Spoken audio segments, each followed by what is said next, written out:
Welcome to trending சமையல் friends. இன்றைக்கி வீடியோவில் யூஸ்ஃபுல்லான நிறைய டிப்ஸ் வந்து ஷேர் பண்ணியிருக்கேன். டெய்லி லைஃப்பில் உங்களுக்கு தேவைப்படக்கூடிய டிப்ஸாக கூட இருக்கலாம். வீடியோ வந்து ஸ்கிப் பண்ணாமல் பாருங்கள். ஃபர்ஸ்ட் டிப் என்ன அப்படின்னு சொல்லிட்டு பார்க்கலாம். நம்ம தினைக்கும் இந்த தேங்காய் வந்து சமையலுக்கு யூஸ் பண்ணுவோம். அந்த மாதிரி யூஸ் பண்ணுற தேங்காய் வந்து அந்த சக்கையை வந்து நம்ம தூக்கி போட்டுருவோம் இல்லையா? ஸோ அந்த பூவை இதுக்கு மேலே வந்து தூக்கி போடாமல் நல்லா ட்ரை பண்ணி எடுத்து வச்சுக்கோங்க. வெயில் வந்து இருந்தது அப்படின்னா நல்லா வெயிலில் போட்டு காய வச்சு எடுத்துக்கிட்டிங்க அப்படின்னா இது இந்த ஃபெஸ்டிவல் டைம்லலாம் வந்து யூஸ் பண்ணுறதுக்கு ரொம்பவே யூஸ்ஃபுல்லாக இருக்கும். அது என்ன அப்படின்னு சொல்கிறேன். நான் பார்த்திங்க அப்படின்னா அவனில் வச்சுட்டு அதை அப்படியே ஃபுல்லாக ட்ரை பண்ணி எடுத்துக்கிட்டேன். எவ்வளோ தேங்காய் பூ இருந்தாலும் நீங்கள் இந்த மாதிரி வச்சு ட்ரை பண்ணியோ இல்லை வெயிலில் காய வச்சோ நீங்கள் எடுத்து டப்பாவில் போட்டு வச்சுக்கிட்டிங்க அப்படின்னா ரொம்பவே யூஸ்ஃபுல்லாக இருக்கும். நீங்கள் ரெகுலராக கூட இதை வந்து யூஸ் பண்ணிக்கலாம். ஸோ இது என்ன மாதிரி நம்ம வந்து யூஸ் பண்ண போகிறோம் அப்படின்னு பார்த்தீங்கன்னா, இது நல்லா ட்ரை ஆகிடுச்சு இல்லையா? இப்போ நம்ம வந்து வீட்டில் கோலம்லாம் போடுறீங்க அப்படின்னா அந்த கோலத்துக்கு மேலே வந்து போடுறதுக்கு கலர் பொடி வந்து யூஸ் பண்ணுவீங்கள்ல, அந்த மாதிரி யூஸ் பண்ணுற கலர் பொடியை இந்த மாதிரி தேங்காயில் வந்து மிக்ஸ் பண்ணிவிட்டு இந்த தேங்காவை நீங்கள் வந்து கோலம் போடுறதுக்கு யூஸ் பண்ணிங்க அப்படின்னா உங்களோட கோலமே வந்து பார்க்கறதுக்கு ரொம்ப ரொம்ப அழகாக இருக்கும். என்ன விதமான கலர் பொடி வேணும்னாலும் நீங்கள் வந்து யூஸ் பண்ணி இந்த தேங்காயில் மிக்ஸ் பண்ணி எடுத்து வச்சுக்கலாம். இப்போ பார்த்தீங்கன்னா நல்லா ட்ரை ஆயிடுச்சு. இப்போ அந்த ட்ரையான தேங்காய் அந்த பூ இருக்கு இல்லையா, அதை வந்து எடுத்து மிக்ஸி கப்பில் சேர்த்துருக்கேன். அதுக்கப்புறம் கொஞ்சமாக மஞ்சள் பொடி சேர்த்து ஒரு சுற்றி எடுத்துகிட்டு வந்தால் ரொம்ப அழகாக மஞ்சள் கலரில் நமக்கு வந்து இந்த பொடி ரெடி ஆகிடும். ஸோ இதை வந்து நம்ம தனியாக எடுத்து வச்சுக்கலாம். இதே மாதிரி என்னென்ன கலர் பொடி தேவைப்படுதோ அது வந்து சேர்த்து நீங்கள் வந்து பண்ணிக்கலாம். நான் இன்றைக்கி பார்த்திங்க அப்படின்னா வெளியிலேருந்து கலர் பொடி எதுவும் வாங்கலை. வீட்டில் நம்ம வந்து சமையலுக்கு யூஸ் பண்ணுற அந்த கேசரி பவுடர், அதுக்கப்புறம் மஞ்சத்தூள் இந்த மாதிரி தான் வந்து யூஸ் பண்ணியிருக்கேன். அதுக்கப்புறம் இந்த மாதிரி சிகப்பு கலர் வேணும் அப்படிங்கிறதுக்காக கொஞ்சமாக மிளகாய் பொடி வந்து யூஸ் பண்ணியிருக்கேன். ஸோ நான் இது வீடியோக்காக தான் நான் பண்ணி காட்டுறேன். நீங்கள் பண்ணணும் அப்படின்னா சிகப்பு கலர் பொடி வந்து வாங்கி நீங்கள் யூஸ் பண்ணிக்கோங்க. ஸோ அதை அரைச்ச உடனே பார்த்தீங்கன்னா கலர் இந்த மாதிரி இருக்குது. ஒயிட்டும் வந்து பார்த்திங்கன்னா நான் கலர் எதுவும் கலக்காமல் அப்படியே வந்து எடுத்து வச்சுருக்கேன். ஸோ இப்போ சின்னதாக வந்து ஒரு கோலம் போட்டுக்கலாம். எனக்கு தெரிஞ்ச மாதிரி சும்மா ஒரு பூ மாதிரி போட்டு வச்சுருக்கேன். ஸோ கோலம் போடுறதுல எக்ஸ்பர்ட்டாக இருந்தீங்க அப்படின்னா கண்டிப்பாக ரொம்ப அழகாக இருக்கும். நீங்கள் அந்த மாதிரி கோலம்லாம் போட்டுட்டு அதுக்கப்புறம் இந்த மாதிரி பொடி வந்து யூஸ் பண்ணிக்கோங்க. கேசரி பொடி இல்லை அப்படிங்கிறதுனால நான் இந்த மாதிரி மிளகா பொடி வந்து சேர்த்துருக்கேன். கேசரி பொடி வந்து போட்டிங்க அப்படின்னா இன்னுமே கலர் ரொம்ப தூக்கலாக இருக்கும். தூக்கி போடுற தேங்காய் பூ யூஸ் பண்ணி ரொம்ப அழகாக நம்ம இந்த கோலம் போடுறதுக்கு இந்த கலர் பொடி நீங்கள் வந்து ரெடி பண்ணி வச்சுக்கிட்டிங்க அப்படின்னா ஃபெஸ்டிவல் டைம்லலாம் நீங்கள் வந்து யூஸ் பண்ணிக்கலாம். இல்லை ரெகுலராக நீங்கள் போடுறதா இருந்தாலுமே அழகாக நீங்கள் வந்து வாசலில் போட்டுக்கலாம். ட்ரை பண்ணி பாருங்கள். நெக்ஸ்ட்டு பார்க்கலாம். சமையலுக்கு யூஸ் பண்ணுற தேங்காயை நீங்கள் வந்து ஃப்ரிட்ஜ் இல்லாதவங்க வெளியில் வந்து வச்சு ஸ்டோர் பண்ணணும் அப்படின்னா இதை எப்படி ஸ்டோர் பண்ணலான்னு பார்க்கலாம். இப்போ நீங்கள் ஒரு பாதி யூஸ் பண்ணிட்டீங்க, மறுபாதி வந்து யூஸ் பண்ணுறதுக்கு 2 நாள் ஆகும் அப்படின்னா அதுவே ஃப்ரிட்ஜ் இல்லை அப்படின்னும்போது வெளியே வச்சிங்க அப்படின்னா கலரே வந்து மாறி போயிடும் இல்லையா? ஒரு மாதிரி மஞ்சள் கலரில் மாறிடும், இல்லைன்னா ஒரு மாதிரி பிங்க் கலரில் ஃபங்கஸ் அந்த மாதிரி மாறி போயிடும். அந்த மாதிரி ஆகாமல் ஃப்ரெஷ்ஷாகவே இருக்கணும் அப்படின்னா 1 வாரம் 10 நாள் வரைக்கும் நீங்கள் வெளியில் வச்சு யூஸ் பண்ணணுன்னா எப்படி பண்ணலான்னு பார்க்கலாம். ஃபஸ்ட்டு இந்த தேங்காய் வந்து இந்த மாதிரி கீறி எடுத்துக்கோங்க. சின்ன சின்ன பீஸாக வந்து கீறி எடுத்துக்கிட்டிங்க அப்படின்னா ரொம்ப ஈஸியாக இருக்கும். இப்போ இந்த மாதிரி வந்து கீறி எடுத்த தேங்காய் அதுக்கப்புறம் வந்து ஏதாச்சும் ஸ்வீட் பாக்ஸ் இருந்துச்சு அப்படின்னா எடுத்துக்கோங்க. இப்போ அது மட்டும்தான் நம்ம இன்றைக்கி வந்து தேவைப்படும். ஒரு சிலர் வந்து பார்த்திங்கன்னா அந்த தேங்காய்க்கு பின்னாடி அந்த ப்ரௌன் கலரில் ஒரு ஸ்கின் இருக்கும் பார்த்திங்களா, அது வந்து எடுத்துகிட்டு வந்து சமையலுக்கு யூஸ் பண்ணுவாங்க. ஆனால் அந்த ஸ்கின்னும் வந்து யூஸ் பண்ணி தான் சமையலுக்கு வந்து நம்ம செய்யணும் அப்படின்னு சொல்கிறாங்க. ஸோ தேவைப்படல அப்படின்னா உங்களுக்கு வந்து அந்த ஸ்கின்னை கூட நீங்கள் ரிமூவ் பண்ணிக்கலாம். அதுக்கப்புறம் வந்து இந்த மாதிரி ஒரு ஸ்வீட் பாக்ஸ் வந்து எடுத்திருக்கேன். அது வந்து இந்த கத்தியை நல்லா சூடு பண்ணிவிட்டு இப்படி அந்த மூடிக்கு மேலே இப்படி சின்ன சின்ன ஓட்டைகளாக வந்து போட்டு எடுத்துக்கோங்க. பாருங்கள், ஃபுல்லாக அந்த மாதிரி போட்டாச்சு இல்லையா? இப்போ நம்ம வந்து கட் பண்ணி எடுத்துருக்கிற தேங்காயை இந்த டப்பாக்கில் வந்து போட்டுடலாம். இந்த மாதிரி போட்டுட்டு இதுக்குள்ளே வந்து தண்ணி சேர்த்துக்கோங்க. தண்ணி சேர்த்து ஃபஸ்ட்டு இதை வந்து நான் அலசி எடுத்துக்கிறேன். அலசி எடுத்ததுக்கப்புறமா திரும்ப கொஞ்சமாக நல்ல தண்ணி வந்து சேர்த்துக்கோங்க. இப்போ இந்த மூடியை வந்து க்ளோஸ் பண்ணிக்கோங்க. க்ளோஸ் பண்ணினதுக்கப்புறமா இதை அப்படியே நீங்கள் உங்கள் அடுப்பு மேடையாண்டையே பக்கத்துலேயே வந்து வச்சுக்கலாம். இன்றைக்கி இதை நீங்கள் வந்து ரெடி பண்ணி வைக்கிறீங்க அப்படின்னா நாளைக்கு என்ன பண்ணுறீங்க அப்படின்னா இந்த தேங்காயை எடுத்து, அதாவது வெளியில் எடுக்க தேவையில்ல, மூடியை ஓப்பன் பண்ணி அப்படியே அந்த தண்ணியை அந்த ஓட்டை போட்டோம் இல்லையா, அது வழியாக இப்படியே நீங்கள் வந்து வடிகட்டிடலாம். வடிகட்டினதுக்கப்புறம் திரும்ப மூடியை ஓப்பன் பண்ணிவிட்டு புதுசாக வந்து தண்ணி மாற்றிக்கலாம். இதே மாதிரி அந்த தேங்காயை யூஸ் பண்ணுற நாள் வரைக்குமே புதுசாக தண்ணி வந்து மாற்றிக்கிட்டே இருங்க. ஒரு தடவை தண்ணி மாற்றுறதுக்கு முன்னாடியும் தேங்காயை வந்து நல்லா கை வச்சு கசக்கி அதுக்கப்புறம் தண்ணியை வந்து நீங்கள் வடிகட்டிட்டு அதுக்கப்புறம் இந்த மாதிரி வந்து ஸ்டோர் பண்ணி வைக்கலாம்.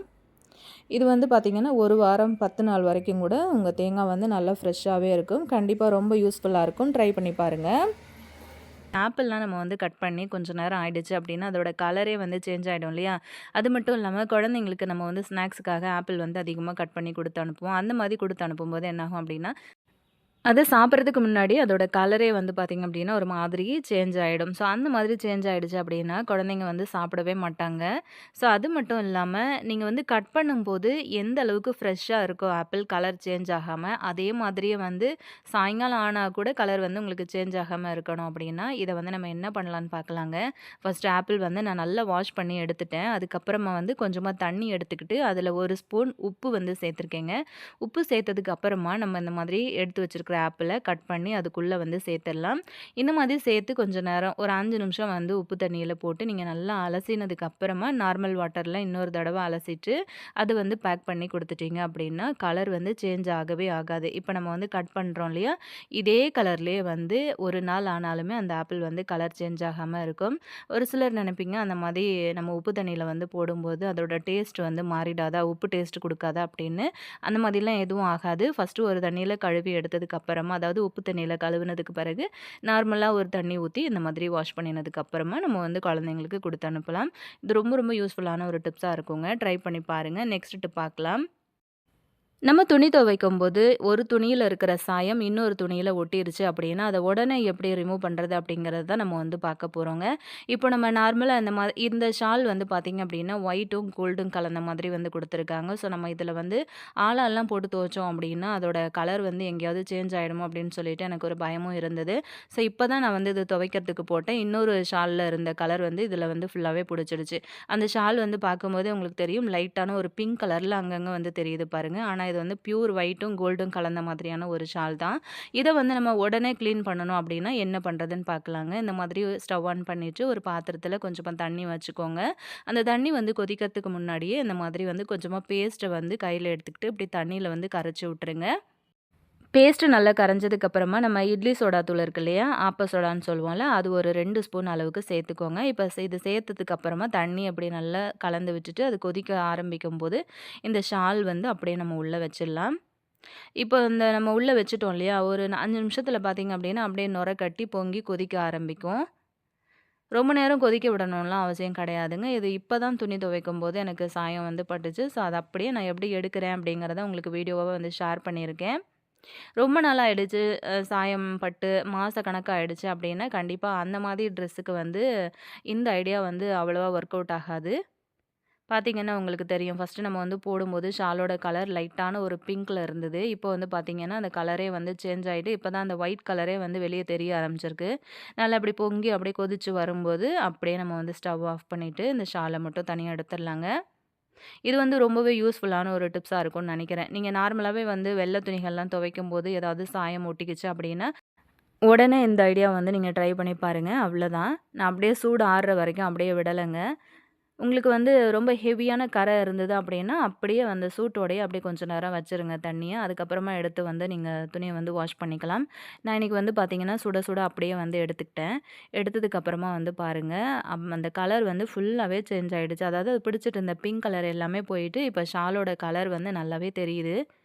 இப்போ நான் வந்து தனியா பச்சை தண்ணீல இன்னொரு தடவ அலசிட்டு நான் வந்து காய போட்டுருக்கேன் பாருங்க. இப்ப நல்லா பளிச்சுன்னு இருக்கு. கலரே தெரியல பாருங்க. நல்லா ஒயிட்டா இருக்கு. கண்டிப்பா இந்த ஐடியா உங்களுக்கு யூஸ்ஃபுல்லா இருக்கும்னு நெனைக்கிறேன். நீங்களும் ட்ரை பண்ணி பாருங்க. இந்த ஐடியா பிடிச்சிருந்ததுன்னா, வீடியோக்கு ஒரு லைக் குடுத்துருங்க. நெக்ஸ்ட் டிப் பார்க்கலாங்க. எப்பவுமே நம்ம வந்து கேஸ் அடுப்ப பொறுத்த வரைக்குமே, அந்த ஒயர வந்து அந்த அடுப்புலருந்து நம்ம கழட்டணும் அப்டின்னா, நமக்கு ரொம்ப கஷ்டமா இருக்கும். எண்ணெய் பிசுக்கெல்லாம் அதிகமா பிடிச்சுக்கிட்டு, நம்ம வந்து பிடிச்சு கழட்டவே முடியாது. இதுவும் ரொம்ப வருஷக்கணக்கான அடுப்பெல்லாம் பார்த்தீங்க அப்டின்னா, சுத்தமா ஒரு அவசரத்துக்கு பைப் வந்து டேமேஜ் ஆயிருச்சு அப்டின்னா கூட நமக்கு வந்து கழட்டவே முடியாது. ஸோ, இத வந்து எப்படி சடனா நம்ம வந்து சரி பண்ணலாம்? ஈஸியா நம்ம வந்து யாரையும் கூப்பிடாம இத வந்து கழட்டலான்னு பார்த்தீங்கன்னா, நல்லா கொதிக்க கொதிக்க இருக்கிற சுடு தண்ணி கொஞ்சம் எடுத்துக்கோங்க. எடுத்துக்கிட்டு அந்த பைப்பும், ஒயரும் ஜாயின் ஆகுது இல்லையா? அந்த இடத்துல வந்து இப்படி ஊத்தி விடுங்க. நான் ஊத்துன மாரி. இப்படி ஊத்தி விட்டதுக்கு அப்புறமா லைட்டா வந்து அந்த பைப் இருக்கு இல்லையா? அத பிடிச்சுக்கிட்டு அந்த ஒயர லைட்டா அப்படி ஷேக் பண்ணீங்க அப்படின்னாலே, அந்த எண்ணெய் பிசுக்கு, அந்த இறுக்கம் அதுலருந்து ஈஸியா உங்களுக்கு வந்து அந்த ஒயர் ரிமூவ் ஆகி வந்துருங்க. லேசா வந்து ஊத்திக்கிட்டே இருங்க. ரொம்ப அதிகமா ஒரே டைம்ல ஊத்தணும்னு கிடையாது. சும்மா லைட்டா அந்த மாதிரி வந்து நீங்க ஊத்தும்போதே, அழகா உங்களுக்கு அந்த பைப்பு வந்து ரிமூவ் ஆயிட்டு வந்துரும். இந்த ஐடியாவும் உங்களுக்கு ரொம்ப யூஸ்ஃபுல்லா இருக்கும்னு நெனைக்கிறேன். இந்த மாதிரி வளையல் மட்டும் யூஸ் பண்ணி கிச்சனில் வந்து கரண்டிகள் எல்லாமே வந்து மாட்டி வைக்கிற மாதிரி ஒரு ஆர்கனைசர் எப்படி ரெடி பண்ணுறதுன்னு பார்க்கலாம். இப்போ நம்ம வந்து கிச்சனில் ஆணியெல்லாம் வந்து அடிக்காமல் இதை அழகாக மாட்டி வைக்கணும் அப்படின்னு நினச்சிங்கன்னா இந்த மாதிரி வந்து ட்ரை பண்ணி பாருங்கள். நான் வந்து இன்றைக்கி இதுக்கு வளையல் வந்து எடுத்திருக்கேன். நான் கண்ணாடி வளையல் தான் எடுத்திருக்கேன். உங்கள்கிட்ட மெட்டல் வளையல் இருந்துச்சு அப்படின்னா தாராளமாக எடுத்துக்கோங்க. நல்லாவே வந்து வெயிட் தாங்கும்.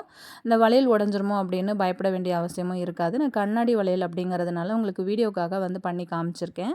இப்போ இந்த மாதிரி வளையலை வந்து ஜாயின் பண்ணி ஒரு நூல் போட்டு நல்லா இறுக்கமாக டைட்டாக கட்டிக்கோங்க. இத்தனை வளையல் வந்து நான் சேர்த்து இந்த மாதிரி கட்டி எடுத்து வச்சுருக்கேன். இப்போ இதை அப்படியே எடுத்துகிட்டு போயிட்டு நம்ம கிச்சனில் நமக்கு எங்கே மாட்டணும்னு தோணுதோ அந்த இடத்துல வந்து மாட்டிக்கலாம். பார்த்தீங்கன்னா உங்களுக்கு தெரியும் செவுத்துல வந்து நான் மாட்டி வச்சுருக்கேன். ஆணியெல்லாம் வந்து அடிக்கலை. அந்த ஹூக் இருக்குது பார்த்தீங்களா, அதுதான் வந்து செவுத்துல ஒட்டி வச்சுருக்கேன். அதில் வந்து அந்த கொக்கியில் இந்த வளையலை வந்து மாட்டி விட்டுட்டு அந்த எல்லா வளையலுக்குள்ளேயுமே நான் வந்து இந்த மாதிரி கரண்டிகளை வந்து போட்டு ஆர்கனைஸ் பண்ணி வச்சுருக்கேன். நார்மலாக நம்ம வீட்டில் வந்து கரண்டி மாட்டுற ஸ்டாண்டு வந்து நம்ம வச்சுருப்போம். அப்படி இல்லாதவங்க ஏதாவது ஒரு டப்பாவில் வந்து போட்டு அரேஞ்ச் பண்ணி வச்சுருப்போம் இல்லையா. ஸோ அந்த கார்னரில் உங்களுக்கு பார்த்தா தெரியும். நான் அந்த மாதிரி தான் ஒரு பாக்ஸில் வந்து கரண்டி எல்லாமே வந்து போட்டு வச்சுருக்கேன். அந்த மாதிரி இல்லாமல் நீங்கள் இப்படி வந்து மாட்டி வைக்கணும் அப்படின்னாலுமே ஒரு ஓரமாக நீங்கள் வந்து மாட்டி வைக்கலாம். பார்க்குறதுக்கும் ரொம்ப அழகாக இருக்கும். இதில் வந்து 2 கரண்டி 3 கரண்டி அப்படின்னு சொல்லிட்டு சேர்த்து கூட நீங்கள் வந்து அதை ஹேங் பண்ணிக்கலாம். எதுவுமே வந்து ஆகாது. நல்லாவே வந்து வெயிட் தாங்கும். நூல் வந்து நல்லா டைட்டாக வந்து நம்ம சேர்த்து கட்டியிருக்கோம். அதுக்கு தான் நான் முன்னாடியே சொன்னேன், மெட்டல் வளையல் இருந்துச்சு அப்படின்னா இன்னும் தாராளமாக வந்து யூஸ் பண்ணிக்கோங்க. நல்லாவே வந்து வெயிட் தாங்கும். ஸோ இந்த மாதிரி நேராகவும் நீங்கள் வந்து ஹேங் பண்ணிக்கலாம். அப்படி இல்லைன்னா சைடில், அதாவது நம்ம கரண்டி மாட்டுற ஸ்டாண்ட்லாம் மாட்டி வச்சுருப்போம் இல்லையா, நேராக இருக்கிற மாதிரி. இப்போ நான் உங்களுக்கு காமிக்கிறேன் பாருங்கள். இந்த மாதிரி நான் வந்து என்ன பண்ணேன் அப்படின்னா, அந்த எஸ் கொக்கி இருக்கு இல்லையா, அதை வந்து ஜன்னலில் 2 பக்கமும் மாட்டி வச்சுருக்கேன். அந்த எஸ் கொக்கியில் வந்து பார்த்திங்கன்னா இந்த வளையலை வந்து இப்படி வந்து மாட்டி விட்டுட்டேன். அவ்வளோதான். இப்போ இதில் வந்து பார்த்திங்கன்னா நம்ம திரும்ப கரண்டி வந்து ஆர்கனைஸ் பண்ணிக்கலாம். இந்த வளையலுக்குள்ளேயும் வந்து பார்த்திங்கன்னா எஸ் கொக்கி மாதிரி போட்டுட்டு அதுக்கு மேலே வந்து நீங்கள் இந்த டீ வடிகட்டி, அதுக்கப்புறம் வந்து ஏதாவது சின்ன சின்ன பொருட்கள் ஏதாவது இருந்தது அப்படின்னாலும் நீங்கள் வந்து தொங்க விட்டுக்கலாம். இதுவுமே நல்லாவே உங்களுக்கு வந்து வெயிட் தாங்கும். கண்டிப்பாக இந்த ஐடியா உங்களுக்கு ரொம்பவே பிடிச்சிருக்கும் அப்படின்னு நினைக்கிறேன். பிடிச்சிருந்தது அப்படின்னா நீங்களுமே வந்து ட்ரை பண்ணி பாருங்கள். எப்படி இருந்துச்சு அப்படின்னு சொல்லிட்டு கமெண்ட்டில் சொல்லுங்கள். நம்ம இப்போ நெக்ஸ்ட் டிப் என்ன அப்படின்னு சொல்லிட்டு பார்க்கலாம். 5 நிமிஷத்துக்குள்ளே எப்படி நம்ம குக்கரில் வடித்த சோறு வந்து பண்ணலாம் அப்படிங்கிறத பார்க்கலாம். இதுக்கு வந்து தண்ணி அளவெல்லாம் தேவைப்படாது. 1 டம்ளர் அளவுக்கு அரிசி எடுத்திருக்கேன். அரிசி எடுத்துட்டு கொஞ்சமாக தண்ணி ஊற்றி ஒரு 2 தடவை தண்ணி ஊற்றி அந்த அரிசியை அலசிட்டு அதுக்கப்புறம் நல்ல தண்ணி ஊற்றி சும்மா ஒரு 2 நிமிஷத்துக்கு மட்டும் நான் வந்து ஊற வச்சுருக்கேன். ரொம்ப நேரம் ஊற வைக்கணும் அப்படின்லாம் அவசியம் கிடையாது. அதுக்கப்புறமா நம்ம வந்து எந்த குக்கரில் வந்து இந்த சாப்பாடு வந்து வைக்க போகிறோமோ அந்த குக்கர் வந்து எடுத்துக்கலாம். அந்த குக்கரில் நம்ம வந்து ஆல்ரெடி கழுவி எடுத்து வச்சுருக்கிற அரிசியை வந்து உள்ளே சேர்த்துக்கோங்க. இப்போ இந்த டம்ளரில் 1 டம்ளர் தண்ணி வந்து, அதாவது அரிசி எடுத்திருந்தோம் இல்லையா, அந்த டம்ளரில் ஒரு 5லேருந்து 6 டம்ளர் வரைக்கும் நான் வந்து தண்ணி சேர்த்துருக்கேன். நான் முன்னாடியே வந்து சொல்லியிருந்தேன், இந்த சாப்பாட்டுக்கு வந்து நமக்கு தண்ணி அளவெல்லாம் தேவைப்படாது. நம்ம சீக்கிரமாக செய்யணும் அப்படிங்கிறதுனால நம்ம வந்து குக்கரில் செய்கிறோம். நார்மலாக நம்ம வந்து பாத்திரத்தில் செய்யும்போது சாப்பாடு எப்படி வடித்து செய்வோமோ அதே ப்ராசஸ் தான் நம்ம இன்றைக்கி வந்து பண்ண போகிறோம்.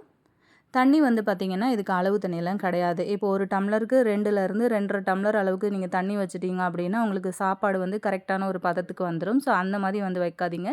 ஏன்னா உங்களுக்கு கஞ்சி தண்ணியும் சேர்ந்து சாப்பாடில் ஊறுறதுனால நமக்கு அந்த சாப்பாடு வந்து சாப்பிட்றது உடம்புக்கு அவ்வளோவா நல்லது இல்லைன்றதுனால இந்த மாதிரி குக்கர்லேயே வந்து நீங்கள் சாப்பாடு வந்து செய்யும்போது டக்குன்னு ஒரு 2 நிமிஷத்தில் உங்களுக்கு சாப்பாட்டு வேலை வந்து முடிஞ்சு போயிடும்.